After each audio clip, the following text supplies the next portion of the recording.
Student, मैं हूं Veer Singh. Triple C family में आपका स्वागत करते हैं और एक बार पुनः मैं आपके बीच में आया हूं और जब भी मैं आता हूं कुछ न कुछ लेकर आता हूं। और आज हम लोग प्रश्नावली 3.3 का जो तीसरा सवाल था, तीसरे का चौथा भाग हम लोग पढ़ने चल रहे हैं। जो इबारती वाले क्वेश्चन है, जो थ्योरेटिकल वाले क्वेश्चन है, उसके बाद ये बताने के बाद ये आपका चैप्टर खत्म हो जाएगा। उसके बाद प्रतिस्थापन विधि से जो भी सवाल थे, जितना आपको बताया गया है, सब विधियाँ प्रतिस्थापन विधि की हैं। इसके बाद हम लोग पढ़ेंगे विलोपन विधि, उसके बाद हम लोग पढ़ेंगे वज्रघूटन विधि। और फिर मैं एक ही सवाल को मैं तीनों विधियों से लगाकर दिखाऊंगा लास्ट में, ठीक है। लेकिन पहले जो नियम के अनुसार है उसके अनुसार हम लोग चलते हैं। देखिए आपके सामने स्क्रीन पर दिया गया है, एक नगर में टैक्सी के भाड़े में एक नियत भाड़े के अतिरिक्त चली गई दूरी पर भाड़ा सम्मिलित किया जाता है। 10 किलोमीटर दूरी के लिए भाड़ा 105 रुपये है तथा 15 किलोमीटर के लिए भाड़ा 155 रुपया है। नियत भाड़ा तथा प्रति किलोमीटर भाड़ा क्या है और एक व्यक्ति को 25 किलोमीटर यात्रा करने के लिए कितना भाड़ा देना पड़ेगा। अब नियत भाड़ा क्या है, ध्यान दीजिएगा। जैसे अगर शहरों में आप रहते हैं तो एक नियत भाड़ा फिक्स होता है कि आप 1 किलोमीटर जाएंगे तो आपको इतना देना पड़ेगा। जैसे मान लीजिए अगर 1 किलोमीटर का 20 रुपया है लगता है, उसके बाद नियत भाड़ा वो 20 रुपया हुआ। आप 1 किलोमीटर का भाड़ा मान लीजिए अतिरिक्त है 10 रुपया, तो नियत भाड़ा आपका 20 रुपया हो गया और 10 रुपया 1 किलोमीटर का हो गया। इस तरह से अगर 2 किलोमीटर जाना हो तो 1 किलोमीटर का 10 रुपया, तो 2 किलोमीटर का हो जाएगा 20। आप 20 आपका भाड़ा हो गया, प्लस 20 पहले से फिक्स है, यानी उसमें एक नियत कर दिया जाता है कि इतना तो आपको देना ही देना है। यानी जब भी आप यात्रा करते हैं तो नियत भाड़ा फिक्स है कि इतना पहले आपको दे देना है। उसके बाद जितना किलोमीटर आप जाते हैं तो उतने के हिसाब से आपको उतना, जैसे 10 किलोमीटर जा रहे हैं तो 10 गुणे जो जितना रुपया लगेगा उसका गुणा करके प्लस इसमें नियत भाड़ा में क्या करते हैं, जोड़ देते हैं। जैसे मान लीजिए यात्रा आप करते हैं, एक बार और मैं समझाने का प्रयास करता हूँ। जैसे आप यात्रा कर रहे हैं तो टैक्सी वाला कह दिया कि भाई 10 रुपया तो मैं अतिरिक्त लूँगा और हर किलोमीटर का भी 10 रुपया मैं लूँगा, तो 10 रुपया तो आपका किनारे हो गया। और 1 किलोमीटर आप गए तो 10 रुपया आपने दिया और 10 पहले 10 नियत वाला है तो 10-10 मिलके 20। अगर आपने मान लीजिए 5 किलोमीटर यात्रा किया, 1 किलोमीटर का 10 रुपया है तो 5 किलोमीटर का 50 रुपया होगा। आप प्लस नियत भाड़ा आपका 10 रुपया फिक्स है, तो 50 वो और 10 रुपये ये जोड़ दीजिए, कितना हो गया 60। ऐसे आप 10 किलोमीटर जा रहे हैं तो 1 किलोमीटर का 10 रुपया, तो 10 किलोमीटर का 100 रुपया हो गया। और 100 में प्लस नियत भाड़ा तो हमेशा आपको देना है, प्लस 10 रुपया वो जोड़ दीजिए, 110 रुपया हो गया। तो कहने का मतलब इस तरह से ये टैक्स, एक नगर में टैक्सी के भाड़े में एक नियत भाड़ा आपको देना है और नियत भाड़े के अतिरिक्त क्या चली गई दूरी पर भाड़ा सम्मिलित किया जाता है, जिसमें लिखा जाता है कि 10 किलोमीटर दूरी के लिए भाड़ा 105 रुपया और तथा 15 किलोमीटर के लिए भाड़ा 155 है। नियत भाड़ा तथा प्रति किलोमीटर भाड़ा क्या है, यही पूछ रहा है। तो हम मान लेते हैं कि माना नियत भाड़ा क्या है, x है, और प्रति किलोमीटर भाड़ा क्या है, y रुपया है। तो ऐसे लिखेंगे, माना नियत भाड़ा x रुपया तथा प्रति किलोमीटर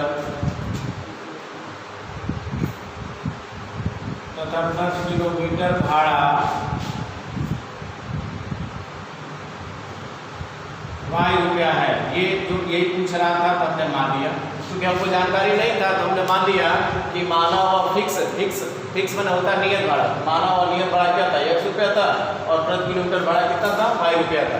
अब देखेंगे फर्स्ट शर्तानुसार, देखेंगे फर्स्ट शर्तानुसार, पहली शर्त के अनुसार क्या है। देखिएगा पहली शर्त यह है कि 10 किलोमीटर दूरी के लिए कितना रुपया देना हो उसको, 105 रुपया। तो पहली शर्त ये होगा कि नियत भाड़ा तो आपको देना ही है, तो नियत भाड़ा प्लस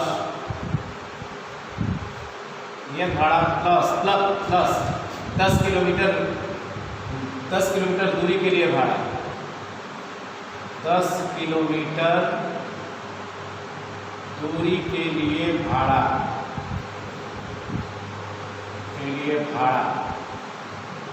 और इन दोनों को मिलाकर कितना रुपया देना पड़ा है, 105 रुपया। देखिएगा, समझिएगा, कहने मतलब यह है कोई टैक्सी वाला है जो कह रहा भाई हमको फिक्स भाड़ा नियत भाड़ा तो हम लेंगे ही लेंगे, और आपने इसके अतिरिक्त वो 10 किलोमीटर और वो दूरी तय किया है, तो नियत भाड़ा प्लस 10 किलोमीटर के लिए दूरी के लिए भाड़ा, इन दोनों का योग कितना हो गया 105। आप नियत भाड़ा कितना माने हो x, यहाँ मैं लिख दे रहा हूँ नियत भाड़ा आपका हो गया x प्लस आप बताइए 1 किलोमीटर प्रति किलोमीटर की बात किए हैं, 1 किलोमीटर के लिए y रुपया लग रहा है, तो 10 किलोमीटर के लिए कितना होगा 10 का उसमें गुणा कर दीजिएगा। जैसे 1 किलोमीटर का दाम अगर 5 रुपया लगा था तो 10 किलोमीटर का दाम कैसे निकालेंगे 5 से 10 में गुणा करोगे ना, ऐसे 1 किलोमीटर का दाम अगर y रुपया है तो 10 किलोमीटर का दाम कितना होगा 10y, तो प्लस यहाँ लिख देंगे 10y और बराबर इधर हो जाएगा 105। ठीक है, एक समीकरण एक आपका बन गया। सेकेंड शर्तानुसार चलते हैं, सेकेंड शर्तानुसार दूसरी शर्त क्या है, दूसरी शर्त कह रहा है कि तथा 15 किलोमीटर के लिए वही व्यक्ति जब 15 किलोमीटर चल रहा है तो कितना भाड़ा दे रहा है 155 रुपया, इसमें नियत भाड़ा तो जुड़ेगा ही। फिर लिखेंगे इसी प्रकार नियत भाड़ा प्लस 10 किलोमीटर पहले चल रहे थे, अब कितना चल रहे हो 15 किलोमीटर, 15 किलोमीटर के लिए भाड़ा बराबर इन दोनों का योग कितना आ रहा है बताइए 155 रुपया, लिख देंगे 155 रुपया। ठीक है, अब आप बताइए नियत भाड़ा आपने क्या माना है x माना है घन, अब 15 किलोमीटर के लिए 1 किलोमीटर का दाम y रुपया बात है, 15 किलोमीटर का दाम भाई 15 से गुणा कर देंगे ना, 15y बराबर 155। ये आपने बना दिया समीकरण नंबर 2। अब आपको समीकरण 1 और 2 को हल करना है, और वो भी कैसे करना है तो प्रतिस्थापन विधि से।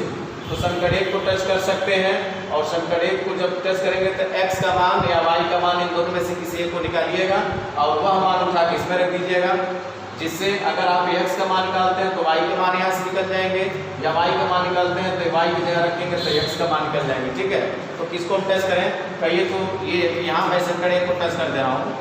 समीकरण 1 से समीकरण 1 देखिए आपके सामने स्क्रीन पर दिख रहा होगा कि x प्लस 10y बराबर 105 है।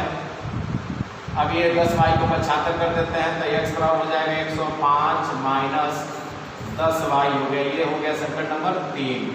और हमेशा आप करते आ रहे हो, जब आपने x का मान निकाल दिया, जब x का मान आपने निकाल दिया तो पहले में रखेंगे, पहले में नहीं रखते हैं, किसमें रखेंगे दूसरे में। अब ये x का मान समीकरण 2 में रख दीजिए, तो लिखेंगे कि x के मान यानी x का मान समीकरण 2 में रखने पर, समीकरण 2 में रखने पर आइए समीकरण 2 में रखते हैं, कहाँ रखेंगे x के जगह रखेंगे। यहाँ देखिएगा समीकरण 2 है, इस x के जगह ये टोटल मान रखिए 105 माइनस 10y, 105 माइनस 10y और प्लस क्या है 15y है, प्लस 15y बराबर आप देख सकते हैं 155 है। अब देख सकते हैं तो 105 को 75 करिए और 15y में से 10y घटाएंगे तो कितना बचेगा 5y। भाई 15y में से 10y घटाएंगे तो कितना बचेगा 5y। 105 को 75 करिए तो 155 माइनस 105, 155 में से 105 घटाएंगे तो 50 हो जाएगा, अर्थात 50 आ गया और 5 से काट देंगे कितना हो गया 10, यानी y बराबर हो गया 10 रुपया। y बराबर कितना आ गया 10 रुपया, y बराबर 10 रुपया क्या है, यह प्रति किलोमीटर भाड़ा है, यानी 1 किलोमीटर में आपको कितना रुपया देना 10 रुपया देना। अब ये y का मान कहाँ रखते हो समीकरण नंबर 3 में, इससे आप x का मान निकाल लेंगे, तो y का मान समीकरण 3 में रखिएगा, y का मान समीकरण 3 में रखने पर आइए सब y का मान रखते हैं, तो x बराबर 105 दिया गया है, x बराबर 105 माइनस 10y है, तो 10 गुणे और y का मान आप क्या निकाले हो 10, तो 10 रखेंगे। इस तरह से देखिए तो x बराबर कितना आ गया 105 माइनस 10 धाम में 100, और 105 में से 100 घटाएंगे तो कितना होगा 5 रुपया। तो यहाँ से आप निकालेंगे तो x बराबर हो जाएगा 5। तो ये जो 5 आया है वह क्या है नियत भाड़ा है, कितना है नियत भाड़ा है, यानी आपको जब भी आपको टैक्सी पर बैठना है तो 5 रुपया आपको एक्स्ट्रा देना ही देना है, ठीक है। उसके बाद हर किलोमीटर में कितना देना है, 10 रुपया। अगर आपने 1 किलोमीटर गए तो 10 रुपया ही और 5 रुपया नियत भाड़ा, 15 हो जाएगा। 2 किलोमीटर जा रहे हो तो 10 दूनी 20, आप 5 ये जोड़ दीजिएगा, 25 रुपया। 3 किलोमीटर गए तो 10 तिहाई 30 और 5 रुपया जोड़ दीजिए, 35 रुपया आपको देना है। अब इस आप कह रहे हैं ये तो कि नियत भाड़ा क्या था, प्रति किलोमीटर भाड़ा क्या था, तो नियत भाड़ा आपका मान निकल गया कितना, 5 रुपया, और प्रति किलोमीटर का भाड़ा कितना हो गया, 10 रुपया। यहाँ तक तो क्लियर है। अब इस आप कह रहे हैं कि एक व्यक्ति को 25 किलोमीटर यात्रा करने के लिए कितना भाड़ा देना पड़ेगा। आइए 25 किलोमीटर के लिए क्या लिख रहे हैं, 25 किलोमीटर के लिए, 25 किलोमीटर के लिए देय भाड़ा बराबर नियत भाड़ा यानी x प्लस, अब 25 किलोमीटर की बात हो रही है, क्या होगा, 25 वाई हो जाएगा। x का मान 5 है और धन 25 गुणे और y का मान 10 है, इस तरह से हो गया 5 और 25 में 250, 250 में 5 जोड़ दीजिए, कितना आ गया, 255, यानी 255 रुपया देना पड़ेगा। देख सकते हैं, ध्यान लीजिएगा। यानी आप दिमाग खुद लगाइए कि नियत भाड़ा प्लस 10 किलोमीटर के लिए 105 रुपया, फिर नियत भाड़ा प्लस 15 किलोमीटर के लिए 155 रुपया। तो बताइए फिर 25 किलोमीटर के लिए अगर देय भाड़ा होगा तो नियत भाड़ा और प्लस 100 किलोमीटर के लिए 25 किलोमीटर के लिए, तो जैसे 10 किलोमीटर के लिए था तो x प्लस 10 वाई लिख रहे थे, 15 किलोमीटर के लिए था तो x प्लस 15 वाई लिख रहे थे। 25 किलोमीटर के लिए देय भाड़ा होगा तो क्या होगा, x प्लस 25 वाई। अगर 30 किलोमीटर के लिए होगा क्या होगा, x प्लस 30 वाई। 40 किलोमीटर के लिए होगा क्या होगा, x प्लस 40 वाई, और x का मान, x के जाए x का मान 5 रखेंगे, धन 25 गुणे y का मान कितना था, 10 था, और 25 था में 250, 250 में 5 जोड़ दीजिए, कितना हो गया, 255 रुपये। इस तरह से उस आदमी को कितना भाड़ा देना पड़ा है, 255 रुपया। अगली विधि देखिए, इसमें आपके सामने दिया है विलोपन विधि, जिसको अंग्रेजी में एलिमिनेशन मेथड कहते हैं। ये विलोपन क्या होता है, अभी इसके पहले हम लोग जो है प्रतिस्थापन पढ़ रहे थे, अब एक दूसरी विधि आ गई विलोपन विधि। जब ये विलोपन विधि खत्म हो जाएगी तब आएगा बजगुणन विधि। तो आइए एक सवाल हम देखते हैं और अभी हम आपको समझा देंगे कि विलोपन वास्तव में होता क्या है। आपके सामने देखिए स्क्रीन पे एक सवाल दिया है, x धन y बराबर 5 है, 2x माइनस 3y बराबर किसके, 4 के। तो आइए इसको, इन सवालों को हम सबसे पहले क्या करेंगे, उतारेंगे। ध्यान दीजिएगा, दिया है कि x धन y बराबर दिया 5, इसको बनाइए समीकरण नंबर 1, और नीचे आप देख सकते हैं 2x minus 3y, 2x minus 3y बराबर दिया है 4, ये समीकरण नंबर 2। विलोपन में होता क्या है, ध्यान दीजिएगा। विलोपन में क्या करते हैं, किसी एक चर को काटते हैं, यानी या तो y को काटिए चाहे x को काटिए, यानी विलुप्त करते हैं। और जब वो विलुप्त हो जाता है तो एक चर में तबान हो जाता है। ये 2 चर में भी दिख रहा है, जब ये बताइए y से y अगर कट जा रहा है तो एक ही चर बचेगा। तो सबसे पहले क्या करते हैं, या तो x से x को काट दिए या y को y को काटते हैं। लेकिन कैसे काटते हैं, ध्यान दीजिए। अब यहाँ देखिए इसका y का गुणांक 3 है और यहाँ y का गुणांक कितना है, 1 है। आप देख सकते हैं जब यहाँ 3 रहता तब नहीं ये एक दूसरे से कटते, ये धन 3y होता और ये माइनस 3y होता तो एक दूसरे से हम काट सकते थे, क्योंकि धन 3y में से 3y घटाते तो 0 हो जाता। समझ रहे हैं, तो इसलिए विलोपन में क्या करते हैं, अगर आपको y काटना है तो यहाँ 3 है तो यहाँ भी 3 चाहिए, तो इसका मतलब समीकरण 1 में 3 से आपको गुणा करना पड़ेगा, सब में गुणा करना पड़ेगा। अगर आप x को काटना चाहते हैं, x को, यहाँ 2x है तो यहाँ भी 2x चाहिए, क्या करते तो समीकरण 1 में 2 से गुणा कर देते। तो कहने मतलब x और y में से किसी एक चर को आपको विलुप्त करना है। तो अगर y को काटना होगा तो जो गुणांक यहाँ होगा उसी गुणांक से इस सब में गुणा करिएगा। अगर x को काटना होगा तो जो गुणांक यहाँ होगा उसी से इसमें गुणा कर लीजिएगा, ठीक है। तो आइए y को काटते हैं, कैसे करें, काटेंगे तो 3 का गुणा किसमें करोगे, समीकरण 1 में। तो लिखेंगे समीकरण 1 गुणे 3 धन समीकरण 2 करने पर, इसका मतलब यह है कि समीकरण 1 में आपको किससे गुणा करना है, 3 से, इसमें 3 से गुणा करो और इस समीकरण 2 को क्या करिए, प्लस प्लस बने जोड़ दीजिए। तो आइए सबसे पहले संकट एक में 3 से गुणा करेंगे तो क्या होगा 3x धन 3y बराबर 3 बचे 15 हो गया।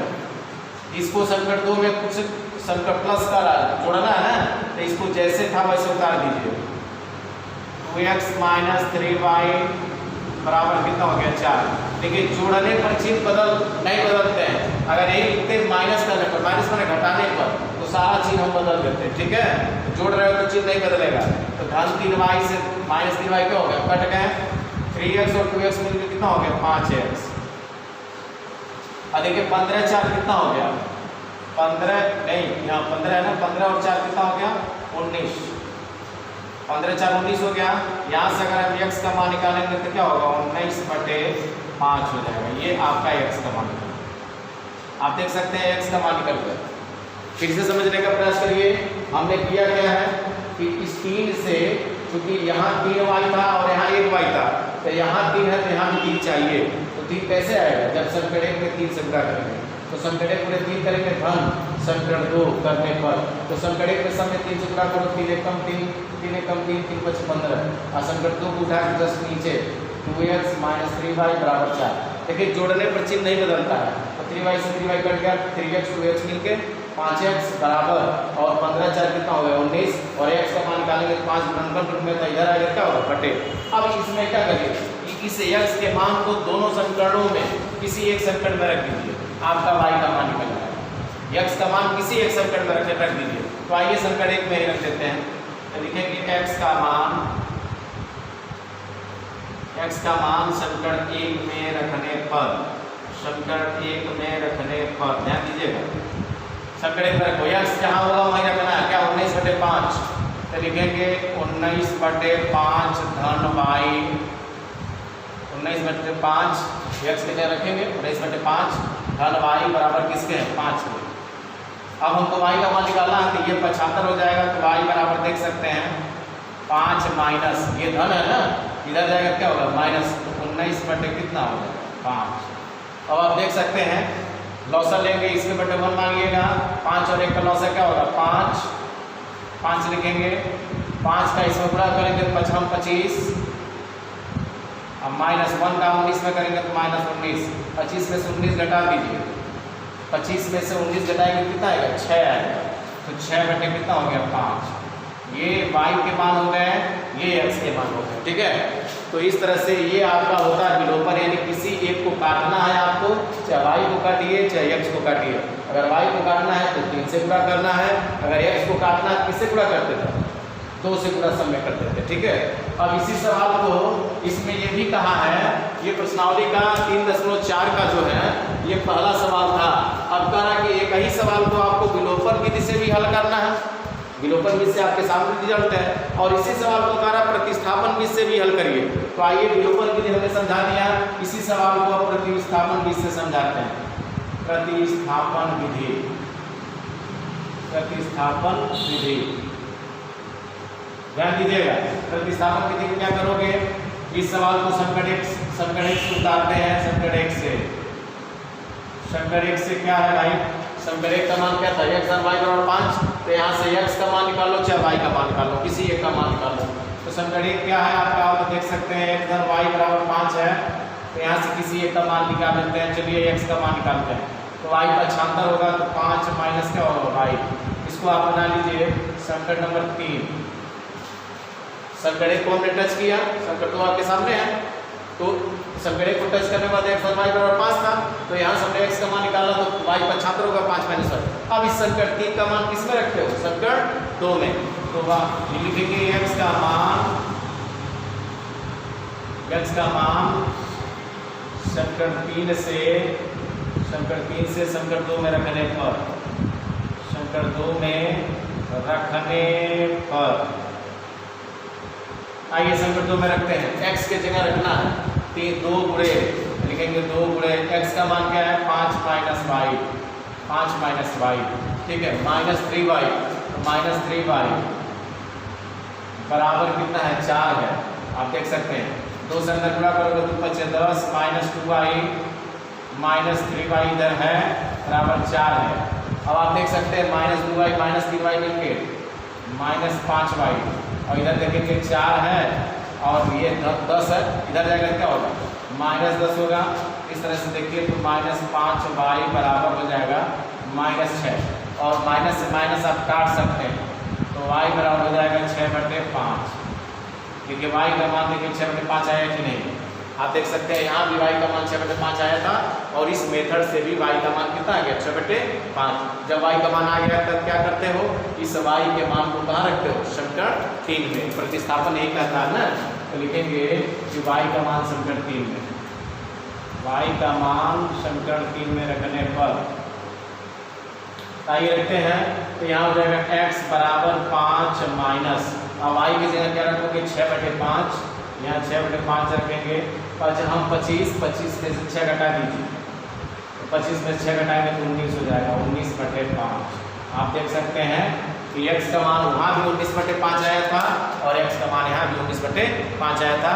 तो विलोपन का मतलब क्या होता है, किसी एक चर को विलुप्त करना, और प्रतिस्थापन का मतलब होता है किसी एक चर का मान निकालना और उस चर के मान को दूसरे समीकरण में क्या करना, भरना, और जब भर देंगे तो उससे एक चर का मान निकल जाएगा और उस चर के मान को फिर उठा के समीकरण 3 में रखते हैं।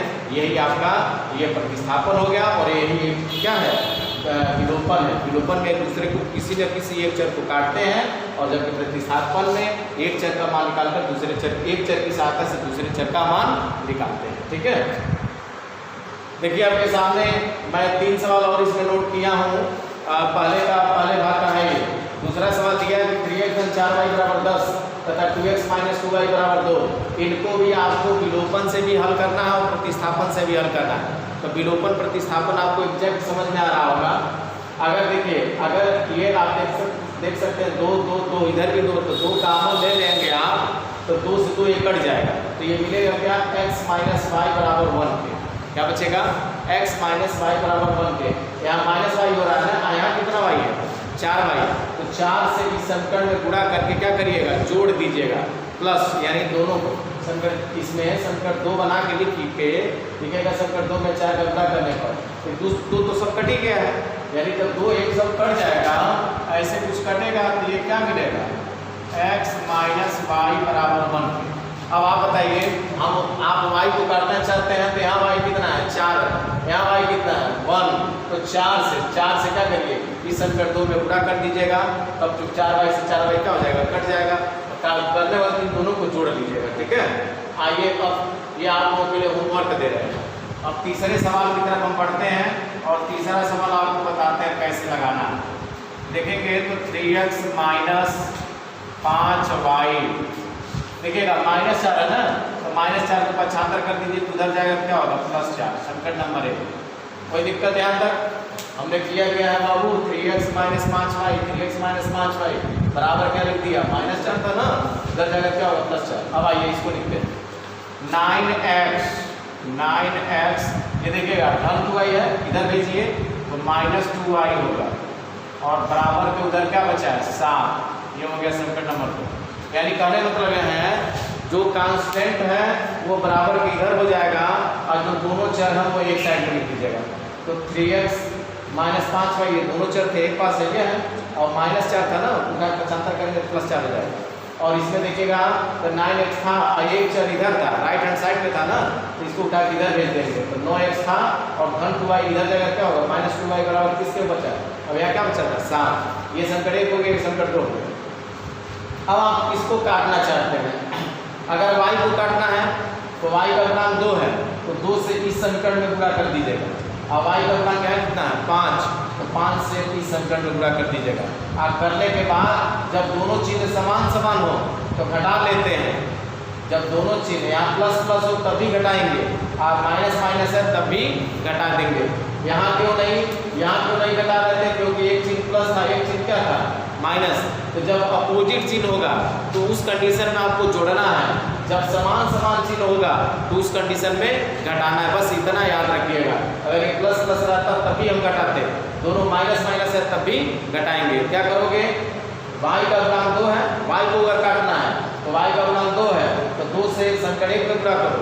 अब y का गुणांक है कितना, 5 से इसमें गुणा कर दीजिएगा। ठीक है, अगर x को काटना है आपको तो 9, y x का गुणांक है कितना, 9, गुणा किसमें होगा, समीकरण 1 में, और समीकरण 2 में तब किससे गुणा करोगे, 3 से गुणा करोगे, ठीक है।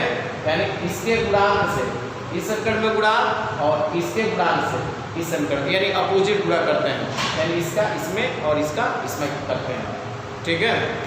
तो कहने मतलब तो इस तरह से y को हम काटने चल रहे हैं, तो y का गुणांक 5 था, तो 5 से समीकरण 2 में गुणा करोगे, और 5 से समीकरण 2 में, और यहाँ y का गुणांक 2 था, तो 2 का गुणा समीकरण 1 में करेंगे, और चूंकि दोनों का चिन्ह समान था इसलिए घटाएंगे, तो लिखेंगे समीकरण 1 में समीकरण 1 गुणे, यानी y का गुणा, y को हम काटने चल रहे हैं तो y को विलुप्त करेंगे, तो y का गुणांक 2 था ना, तो समीकरण 1 में 2 से गुणा 2, आप माइनस समीकरण 2 गुणे समीकरण 2 गुणे, और यहाँ y का गुणांक कितना था 5, तो यहाँ 5 करने पर याद रखेंगे, यानी हम किसको विलुप्त करने जा रहे हैं, y को।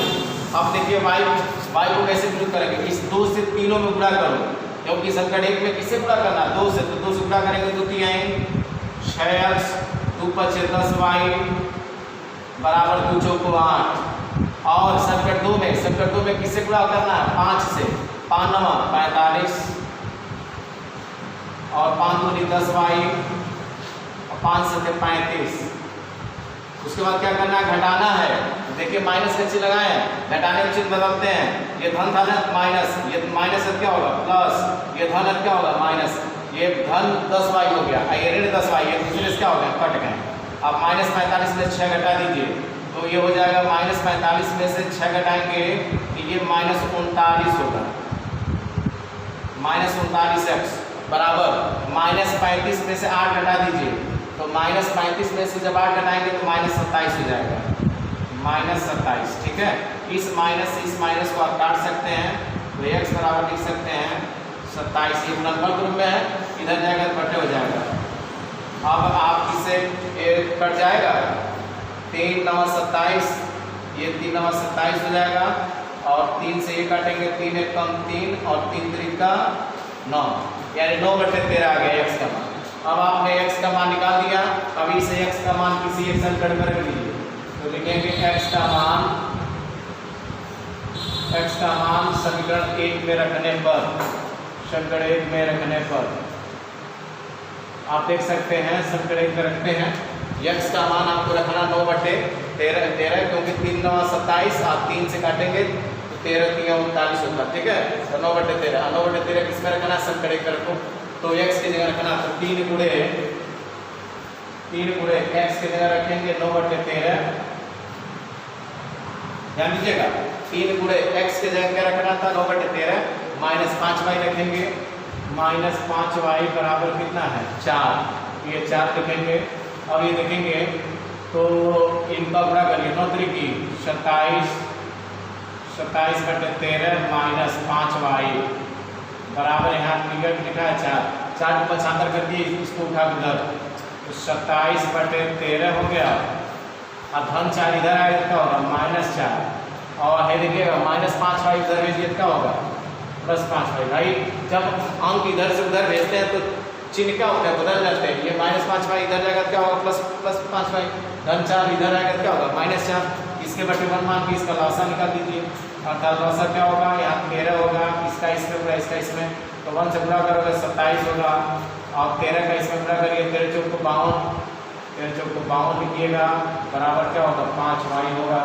इस तरह से देखिए घटाइए, तो ये 12 में से 7 घटाएंगे तो 5 होगा, और यहाँ आप देख सकते हैं 4 में 2 घटाएंगे तो 2 हो जाएगा, और माइनस बटे कितना हो गया 13, और इधर आपका कितना आ गया 5y है, 5 से काटिए 25, इस तरह से देख सकते हैं, तो y का मान आ गया -5/13, ठीक है। ये y का मान निकल गया, और फिर इधर आप देख सकते हैं y का मान आ गया -5/13, और x का मान आ गया 9/13, तो ये दोनों मान निकल गए हैं, x और y दोनों के मान हैं। अब आप क्या करना है, इसी सवाल को आपको प्रतिस्थापन विधि से करना है, तो प्रतिस्थापन विधि वाला आप जान ही रहे हैं नियम, तो इसको आप आसानी से कर सकते हैं, ठीक है। ये मैं थोड़ा सा हिंट इसको मैं कर दे रहा हूँ, इसको मैं केवल विलोपन से भी हल किया हूँ, आपको मैं छोड़ रहा हूँ कि इन दोनों समीकरणों को आपको प्रतिस्थापन विधि से भी हल करना है। अब मैं चौथे सवाल की तरफ बढ़ रहा हूँ, क्योंकि एक जो भी इस 4 सवाल दिख रहे हैं, इन चारों सवालों को प्रतिस्थापन से भी करना है, विलोपन से भी करना है। विलोपन से मैं कर दिया हूँ, ये कौन सी विधि है? ये विलोपन है। और आपको प्रतिस्थापन इसका निकालना है, जो इसके पहले आप लोग पढ़ रहे थे, विलोपन विधि है। आइए अब चौथा देख लेते हैं। थोड़ा सा मैं हिट कर दे रहा हूँ ताकि ये भी आप कर सकते हैं। चौथा देखेंगे तो देखिएगा x/2 धन दिया है 2i/3, 2i/3 बराबर किसके हैं? -1 के। तो इसको आप सरल कर सकते हैं। इसको इन दोनों का लॉस ले लीजिए, कितना होगा? 6। 3 का इसमें गुणा, 2 का इसमें, तो 3x भाई 3 का इसमें गुणा करोगे 3x, और 2 का इसमें गुणा करोगे क्या होगा? 2 नहीं 4y बराबर -1 के। फिर ये गुणा करेंगे तो 3x धन 4y बराबर 6 का इसमें गुणा करोगे तो -6 हो जाएगा। इसको बना लेना समीकरण नंबर 1। ठीक है, यानी हमने इसको सरल किया और सरल करके वहाँ लिख दिया। अब सब इसको टेस्ट करिए। तथा वाले को सरल करते हैं। तथा देखिए क्या दिया है? तथा x - y/3 बराबर कितना दिया है? 3। इसके बटे 1 मान लीजिए। इन दोनों का लॉस ले लीजिए, कितना हो गया? 3। इसका इसमें गुणा, इसका इसमें, 3 का इसमें गुणा करोगे क्या होगा? 3 बराबर 3 बटे 1 कर लीजिएगा। यहाँ तक कोई दिक्कत नहीं है। अब क्या करो? कैंची गुणा, इसका इसमें, इसका इसमें, 1 से गुणा करोगे क्या होगा? 3x - y बराबर 3 का 3 करेंगे 3 × 3 = 9। ये आपका बन गया समीकरण नंबर 2। अब आप देखिए, जो समीकरण आपका बटे में दिख रहा था उसको हमने साधारण रूप में चेंज कर दिया। ये भी बटे में दिख रहा था, इसको भी हमने साधारण रूप में चेंज कर दिया। अब अगर आपको विलोपन से हल करना है, अगर आप चाहते हैं विलोपन से हल करना, तो कैसे करेंगे? ये 4y है, ये 1y है, क्या करोगे? यानी 4 यहाँ है तो 4 यहाँ भी चाहिए, तो 4 कहाँ से आएगा? यानी समीकरण 2 में क्या करोगे? 4 से गुणा कर लीजिएगा। और गुणा करके देखिए, जब अपोजिट चिन्ह होगा यानी विपरीत चिन्ह होगा तब जोड़ते हैं। अब जब समान चिन्ह होता है क्या करते हैं? घटाते हैं। बस इतना याद रखिएगा, ये धन है, ये ऋण है, दोनों अपोजिट चिन्ह है ना, इसलिए यहाँ जोड़िएगा। अगर यही दोनों समान चिन्ह होता है क्या करते? घटाते। तो इसको आप अब आसानी से चाहेंगे तो यहाँ से कर सकते हैं। और हमें उम्मीद है कि आपको सारे सवाल अच्छे से समझ में आ रहे होंगे। ठीक है।